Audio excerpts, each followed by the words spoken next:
بسم اللہ الرحمن الرحیم۔ معزز سامعین و سامعات، اب آپ دیکھیں کہ عہد رسالت یا عہد صحابہ میں کسی کام کا نہ ہونا اس کے ناجائز ہونے کی دلیل نہیں۔ علامہ ابن حجر عسقلانی 852 ہجری فتح الباری میں نقل کرتے ہیں کہ الفعل یدل علی الجواز وعدم الفعل لا یدل علی المنع۔ ملاحظہ کریں ابن حجر عسقلانی فتح الباری جلد 10 صفحہ 15۔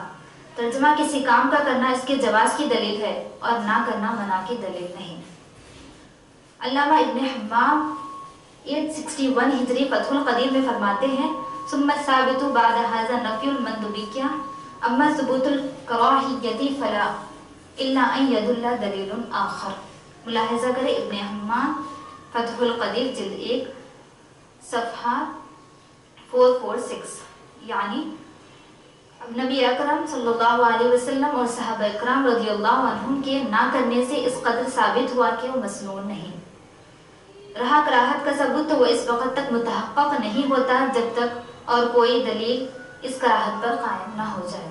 تو معزز سامعین و سامعات، اس سے یہ معلوم ہوا کہ کسی چیز کے دلیل ہونے پر یہ تو سمجھ میں آتا ہے کہ وہ جائز ہے۔ اب جس چیز کا حکم قرآن و حدیث میں موجود نہ ہو تو اس سے حرام کہنا غلط ہے۔ آگے آپ دیکھیں اشیاء کا مباح ہونا ہی اصل ہے، یعنی اسلام ایک آسان، واضح اور قابل عمل دین ہے۔ شریعت مطہرہ میں کوئی چیز اس وقت تک ناجائز و حرام قرار نہیں پاتی جب تک قرآن و سنت اسے ناجائز و حرام قرار نہ دے دیں۔ جس شے کو کتاب و سنت میں صراحت کے ساتھ حرام نہیں قرار دیا گیا اسے از روئے شرع حرام تسلیم نہیں کیا جا سکتا۔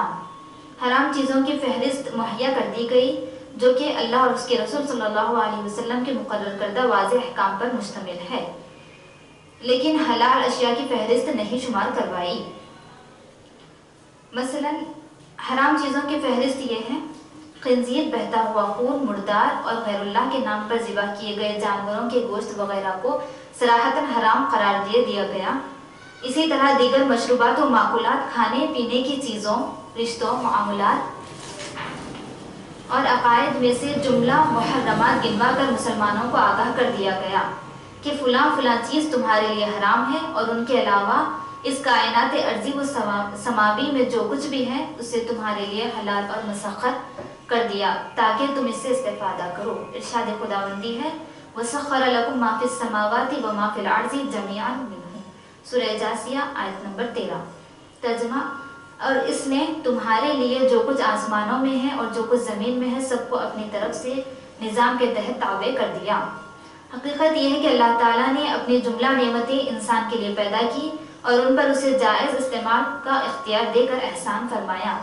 اگر وہ خالق کائنات رحمان و رحیم خود انسان پر ان نعمتوں کو حرام ٹھہرا دیتا اور انہیں ان سے مستفید ہونے کی اجازت نہ دیتا تو اس کا کیا ہوا یہ وعدہ کیوں کر اس کے رب العالمین ہونے پر شہادت فراہم کرتا جو اس قرآنی ارشاد میں مذکور ہے: الم تروا ان اللہ سخر لکم ما فی السماوات وما فی الارض واسبغ علیکم نعمہ ظاہرۃ وباطنہ، سورہ لقمان آیت نمبر 20۔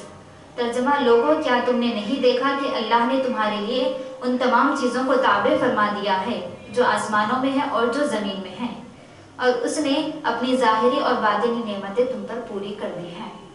قرآنی ارشاد کی روح سے حلال و جائز اشیاء کے عموم کے پیش نظر جب ہم حرام چیزوں پر غور کرتے ہیں تو یہاں بھی ہمیں اللہ کی رحمتوں اور بے پایہ مہربانیوں کا اعتراف کرنا پڑتا ہے، اس لیے کہ جو اشیاء بھی اسلام میں حرام ٹھہرائی گئی ہے، خواہ ان کا حکم اللہ رب العزت نے دیا ہو یا اس کے پیارے رسول صلی اللہ علیہ وسلم نے انہیں اپنے تشریعی و تکوینی اختیارات سے حرام ٹھہرایا ہو، یا وہ چیزیں جن کی ممانعت کا حکم کتاب و سنت سے ائمہ مجتہدین نے نکالا ہو، وہ حکم کسی خاص مصلحت اور حکمت پر مبنی ہوتا ہے۔ مثلا اسلامی شریعت میں حرام کی گئی اشیاء خورد و نوش یعنی کھانے پینے کی چیزوں میں جو قباحت اور ضرر مضمر ہے، 14 صدیاں گزرنے کے بعد آج جدید سائنسی تحقیقات ان کی تصدیق کر رہی ہے۔ مذکورہ ضرر رساں اشیاء کے علاوہ کائنات کی تمام چیزیں حلال قرار دی گئی۔ اللہ تعالیٰ نے فرمایا هو اللہ الذی خلق لکم ما فی الارض جميعا، سورہ بقرہ آیت نمبر 29۔ ترجمہ: وہی اللہ ہے جس نے زمین کی ساری چیزیں تمہارے لیے پیدا کی۔ تو ناظرین و ناظرات، اصل حقیقت یہ ہے کہ قرآن و حدیث نے حرام چیزیں بیان کر دی ہیں اور جن چیزوں کے بارے میں خاموش ہے وہ مباح و جائز ہے۔ قرآن کا فائدہ یہ ہے، قد فصل لکم ما حرم علیکم، سورہ انعام آیت نمبر 119۔ ترجمہ، اس نے تمہارے لیے ان تمام چیزوں کو تفصیلاً بیان کر دیا ہے جو اس نے تم پر حرام کی ہے۔ اس آیت کریمہ سے صاف ظاہر ہو رہا ہے کہ جن کے حرام ہونے کا ذکر صراحتاً یا ضمناً نہیں کیا گیا وہ حلال ہے، کیونکہ ترک ذکر کا مطلب ہی یہ ہے کہ وہ مباح ہے، بس ثابت ہوا کہ ترک ذکر مباح ہونے کی دلیل ہے، نہ کہ حرمت کی۔ ایک اور مقام پر قرآن محرمات، وہ عورتیں جن سے شادی کرنا ممنوع ہے، کا ذکر کرنے کے بعد کہتا ہے وَأُحِلَّ لَكُم مَّا وَرَاءَ ذَلِكُم، سورہ نساء آیت نمبر 24۔ ترجمہ، اور اس کے سوا سب عورتیں تمہارے لیے حلال کر دی گئی ہیں۔ اس آیت مبارکہ میں قرآن واضح کر رہا ہے کہ کسی چیز کے حرام ہونے کا ذکر قرآن میں نہ ہونا، خواہ صراحتاً ہو یا ضمناً ہو یا اشارتاً، اس کے حلال ہونے کی دلیل ہے۔ تو جب قرآن میں ذکر نہ ہونا حلال ہونے کی دلیل ہے، تو حضور علیہ الصلوۃ والسلام اور صحابہ اکرام رضی اللہ عنہم کا کسی چیز کو نہ کرنا اس کے حرام ہونے کی دلیل کیسے ہوگی؟ آپ خود غور کریں۔ ان تمام تصریحات کے بعد ایک امر قابل توجہ یہ ہے کہ شریعت اگر اس چیز کا نام ہو کہ جسے خدا اور اس کے رسول صلی اللہ علیہ وسلم نے جائز اور حلال فرمایا اس کو جائز، اور جس پر شریعت خاموش ہے اس کو ناجائز اور حرام ٹھہرا لیا جائے، تو پھر روزمرہ کی زندگی میں صبح و شام ہزاروں امور ایسے ہیں جن کا حکم نہ اللہ نے دیا ہے اور نہ حضور صلی اللہ علیہ وسلم نے ان کے متعلق بظاہر کچھ فرمایا ہے۔ مثلا ہمارے کھانے پینے، پہننے اوڑھنے کی اشیاء، غرض یہ کہ ہمارا ہر لمحہ حیات ایسی چیزوں سے وابستہ ہے جو ہماری زندگی میں جزو لن ينفک، یعنی ایسا جز جو کبھی جدا نہ ہو، اس کی حیثیت حاصل کر چکی ہے، جو عہد نبوی اور دور صحابہ میں موجود نہیں تھی، تو وہ بھی حرام ٹھہرے گی۔ اور اس طرح ان لاکھوں نئے معاملات میں گھری ہوئی ہماری مکمل زندگی اس تصور بدعات کے زمرے میں آ کر جمود و تعدل کا شکار ہو جائے گی، اور شریعت اسلامیہ کی کشش اور تر و تازگی ختم ہو جائے گی۔ یقیناً ایسا نہیں ہے، بلکہ وہ معاملات جن کے متعلق قرآن و سنت کے صریح احکام موجود نہیں ہیں، انہیں حضور صلی اللہ علیہ وسلم نے وَمَا سَكَتَ عَنْهُ فَهُوَ مِمَّا عَفَا عَنْهُ، یعنی اللہ تعالیٰ جس چیز سے خاموش ہے وہ تمہارے لیے معاف ہے، فرما کر جائز اور مباح قرار دے دیا۔ اس حوالے سے چند حدیث ہم پیچھے بیان کر چکے ہیں۔ اب ذیل میں امام بیہقی کے حوالے سے یہ حدیث بھی ملاحظہ فرمائیں۔ حضرت ابو درداء رضی اللہ عنہ نے مرفوع حدیث بیان کی۔ مرفوع اس حدیث کو کہتے ہیں جس کی سند نبی پاک تک پہنچے۔ حضور صلی اللہ علیہ وسلم نے ارشاد فرمایا، ما احل اللہ فی کتابہ فہو حلال وما حرم فہو حرام وما سکت عنہ فہو مما هو عافیۃ فاقبلوا من اللہ عافیتہ ان اللہ لم یکن نسیا۔ ملاحظہ کرے بیہقی سنن الکبریٰ جلد 10 صفحہ 12۔ ترجمہ، وہ چیز حلال ہے جسے اللہ تعالیٰ نے قرآن میں حلال ٹھہرایا ہے، اور حرام وہ ہے جسے اللہ نے اپنی کتاب میں حرام ٹھہرا دیا ہے، اور وہ اشیاء جن کے بارے میں سکوت اختیار کیا گیا ہے تو وہ تمہارے لیے معاف ہے، بس اللہ تعالیٰ سے رخصت کی چیز لو، بے شک اللہ تعالیٰ بھولنے والا نہیں۔ دوسری حدیث سماعت فرمائیں۔ حضرت سعد بن ابی وقاص رضی اللہ عنہ سے مروی ہے، رسول اللہ صلی اللہ علیہ وسلم نے فرمایا، ان اعظم المسلمین جرما من سأل عن شیء لم يحرم فحرم من اجل مسألته۔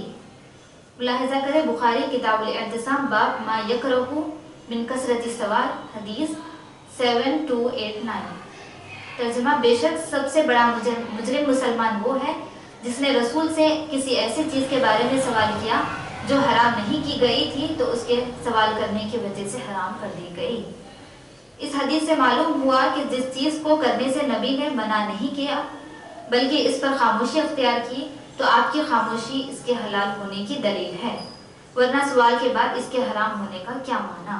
یعنی سوال کیا اس وجہ سے حرام ہوئی ورنہ وہ حلال تھی۔